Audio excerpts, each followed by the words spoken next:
ရိုးရိုးလေးပဲမေးကျင်တယ်ပြည်သူတွေနေ့တူကဘုံကျဲတက်ဖြတ်ခံနေကြရတယ်တေကြေပြက်စီးနေကြရတယ်ဒုက္ခတွေရောက်နေကြရတယ်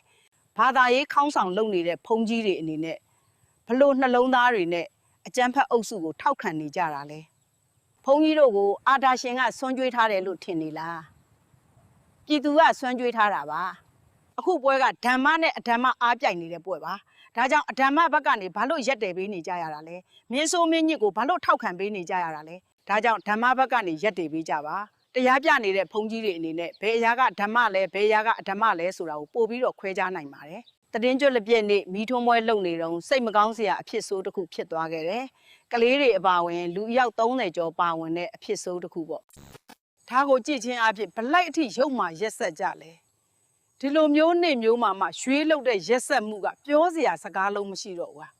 အခုဆိုနေရာတိုင်းမှာလဲစစ်ဘေးရှောင်တွေနဲ့ပြည့်နှက်နေတယ်မမပြည်လဲကပ်ဘေးစိုက်တဲ့နိုင်ငံတစ်ခုဖြစ်နေပြီညံတိန်တဲ့လူတချို့ရဲ့ပထွေးရဲ့နှုတ်အေးချမ်းကိုကြိုက်တဲ့ဘောမတတိုက်ကတော့ NLD ကြောင့်အခုလိုဖြစ်ရတာပါဆိုပြီးအောက်က comment တွေမှာပြောလာကြပါလိမ့်မယ်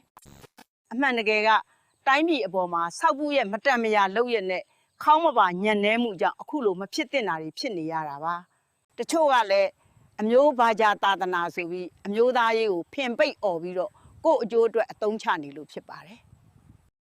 တေတကူတို့စေကိန်းသားတို့လိုအမှန်တရားကိုရေငုံနှုတ်ပုတ်ဖုံးကွယ်ထားတဲ့ဘာသာရေးခေါင်းဆောင်တွေရဲ့သမောထားကြောင့်ပဲတိုင်းပြည်ကအခုလိုမဖြစ်သင့်တာတွေဖြစ်နေရတာပါ